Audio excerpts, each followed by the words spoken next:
안녕하세요. 오랜만입니다. 자, 오늘 이야기할 얘기는 자신의 진로에 대해서 한번 생각해 보겠습니다. 자, 참고할 사적은 그래서 제가 뭘 하면 되나요? 자, 저자는 윤성화 씨로 전국의 많은 학교와 기관, 기업 등에 출강하며 연 평균 한 150회 이상의 진로교육과 경영, 비즈니스 강의를 진행하고 있다고 합니다. 부산대학교 경제학 석사를 마치고 지금 운영하고 있는 진로교육회사 멘토링 연구소를 대학교로 확장 설립할 야심찬 계획을 차근차근 실현해 가고 있다고 합니다. 이 책의 저자는 우리는 태어나면서부터 죽을 때까지 다른 사람의 삶을 부러워하며 사는 것 같다고 합니다. 그렇죠. 나는 뭐하고 살았나 싶거든요. 이렇게 상상에서 출발한 생각들은 현실을 살아가는 나를 보잘것없는 사람으로 만듭니다. 자, 예를 들어 나무 타기 시합을 하면서 코끼리나 악어가 원숭이보다 잘하지 못한다고 패배자 취급하는 것과 같습니다. 사람의 재능과 흥미는 다 다릅니다. 자, 저마다 다르다는 사실을 기억해야 합니다. 지금 자신에게 좋은 기회와 사람들에게 인정받을 역량이 없다는 현실에 너무 실망하지 말길 바랍니다. 남들이 만들어 놓은 기준에 부합되는 사람이 되기보다는 결국은 자신만의 기준을 사회의 기준으로 만들어 보려는 사람이 되어야 될 것입니다. 지금부터라도 자신이 가장 재미있어 하는 것, 자신의 역량, 자기만의 강점들을 찾아 나서야 되겠습니다.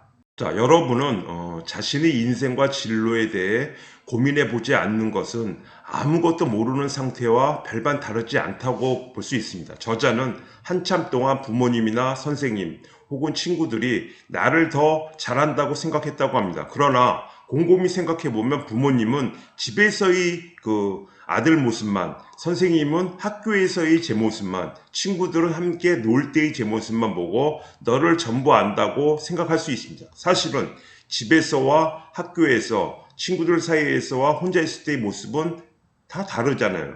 우리는 사회적 역할에 따라 본래의 자아 이외의 페르소나 가면을 갖고 살아갑니다. 자, 문제는 본래 자아인 나를 고민해 보지 않는다면 수많은 페르소나 중 하나를 자신의 본 모습으로 착각할 수 있습니다. 나를 알아가는 것에 정답은 있을 수가 없습니다. 여러분 한 사람 한 사람은 그 존재 자체가 이 세상에 단 하나밖에 없는 창조물이라는 것을 기억해야 하겠습니다. 자, 저자는 보이는 것에 집착하는 사회는 결국 부와 가난으로 사람을 규정짓는다는 겁니다. 그래서 늘 가난한 자들에게 부자가 되라고 애쓴다고 합니다. 그래야 너희도 저렇게 살 수 있다라고 가르칩니다. 자, 이것은 인간에게 근원적으로 존재하는 권력과 소유, 통치에 대한 욕구를 자극하는 어떻게 보면 영악한 수법이라고 합니다. 많은 사람들이 그렇게 되기를 원해야 자본의 격차와 고용주, 고용인의 관계를 유지할 수 있다고 합니다.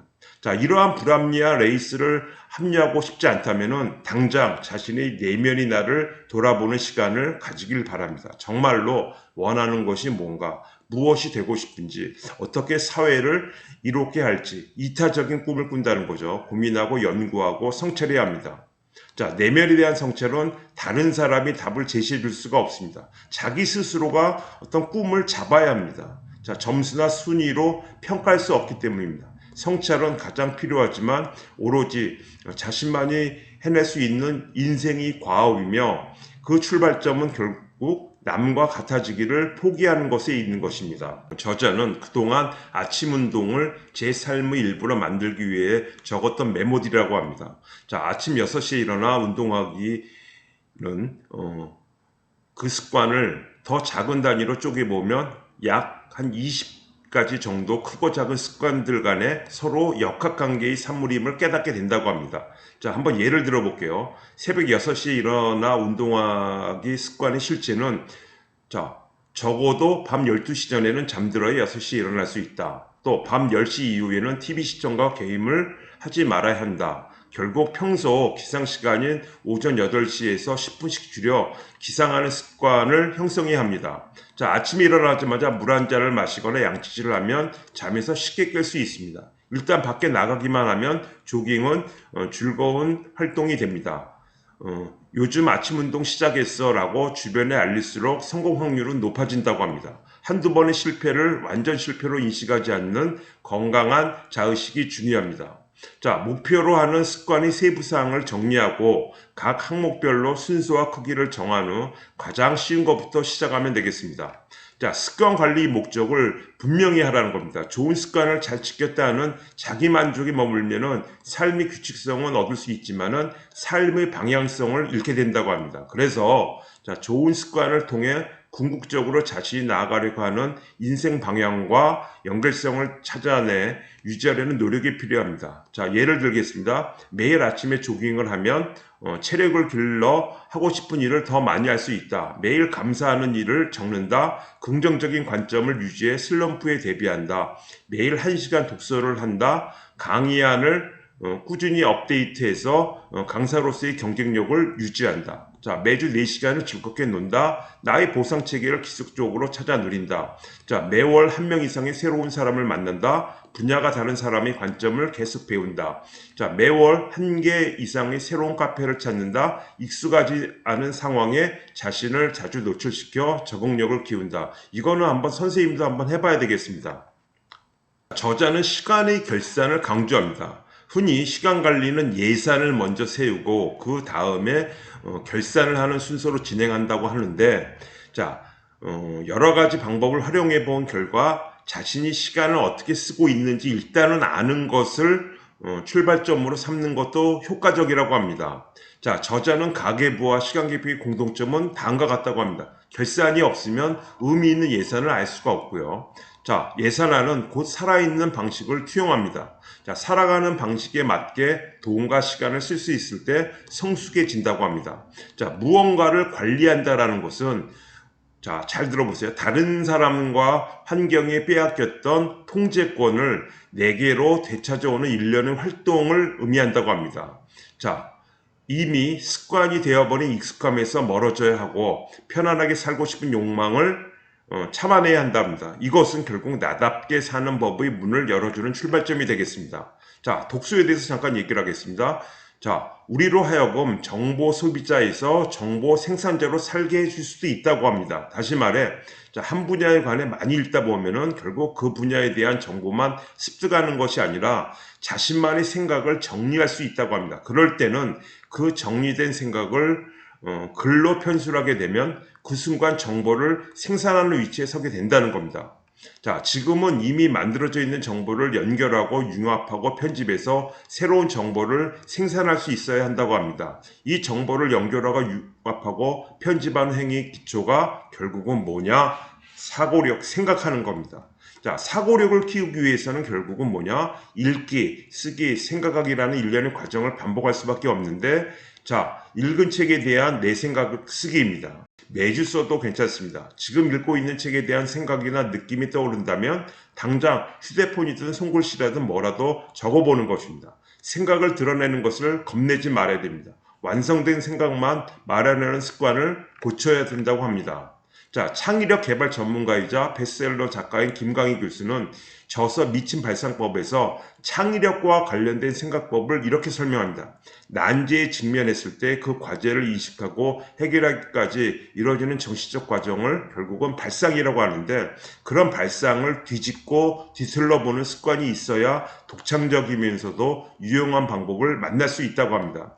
다행히도 이런 생각법은 재능의 영역이 아니라 후천적으로도 가능하다고 합니다. 대신 책에서 강조한 것처럼 좋은 아이디어는 많은 아이디어에서 나온다고 하니까 평소에 이런저런 아이디어를 생각해보고 적어보는 습관은 꼭 필수 과정이라고 생각합니다. 또 적절한 질문의 답을 글로 적어보는 행위도 큰 도움이 된다고 합니다. 예를 들어서 대한민국 커피 전문점 개수는 몇 개라고 생각하는가? 연료가 없는 자동차를 움직이게 하는 방법은?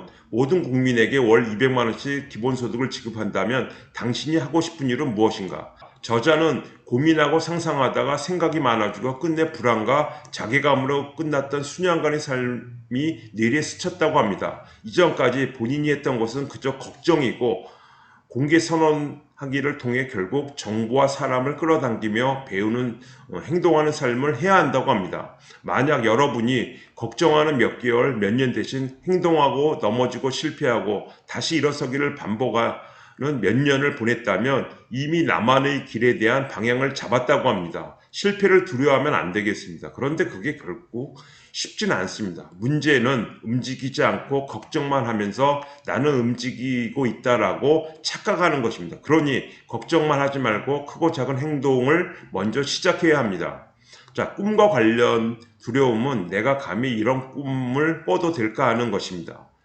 저는 아직 그런 사람이 아닌데요. 이렇게 알려도 될까요? 나 너무 부끄러워요. 같은 이유가 가장 많습니다. 이것은 자신의 부족함을 들키기 싫어하는 자기 회피 본능에서 기인합니다. 저자는 우리가 이렇게 공개적으로 선언하는 이유는 앞으로 이런 사람이 되고 싶으니 저를 도와주세요라고 선언하기 위함이라고 합니다. 유명한 심리학자 스티븐 헤이스 박사는 대학생들을 대상으로 재밌는 실험을 했다고 합니다. 그러니까 목표의 공개 여부에 따라 학생들의 성적이 어떻게 변화하는지를 알아보기 위한 실험이었다고 합니다. 스티븐은 학생을 세 그룹으로 나눴다고 합니다. 첫 번째 그룹은 자기가 받고 싶은 목표 점수를 다른 학생들 앞에서 공개하게 했고, 두 번째 그룹은 목표 점수를 마음속으로만 생각하게 했고, 세 번째 그룹은 아무 요청도 하지 않았다고 합니다. 실험 결과는 결국 어떻게 됐을까요? 목표를 다른 사람에게 공개한 첫 번째 그룹이 나머지 두 그룹보다 현저하게 높은 점수를 기록했다고 합니다. 이것은 결국 어떤 것을 공개적으로 선언하는 순간 우리를 좀 지켜봐주는 감시자가 생겨나는 셈이 되고, 이 감시자들 덕분에 평소에는 도전하지 않았을 범위까지 더 노력하게 된다는 겁니다. 그리고 실패를 당연한 것으로 여길 수 있어야 한다고 합니다. 실수와 실패의 과정 없이 제 일을 해내는 사람은 아무도 없습니다. 실패라는 결과에 매몰되지 않고 그 실패의 과정을 살펴보며 문제점을 알아낸 뒤 새로운 전략을 수립해야 합니다. 이런 성장형 사고방식을 가진 사람은 실패를 오히려 좋은 경험과 성장을 발판으로 인식한다고 합니다. 자, 꿈꾸는 것은 절대 부끄러운 게 아닙니다. 오히려 꿈과 비전이 없는 것을 부끄러워해야 한다고 합니다. 꿈이 없다는 건 생각이 없이 살고 있다는 방정도 됩니다. 자신의 삶에서 무언가 몰입해서 열정을 쏟아부을 것을 아는 것이 얼마나 큰 행운인지 모릅니다. 자, 오늘 여기까지입니다. 수고했습니다.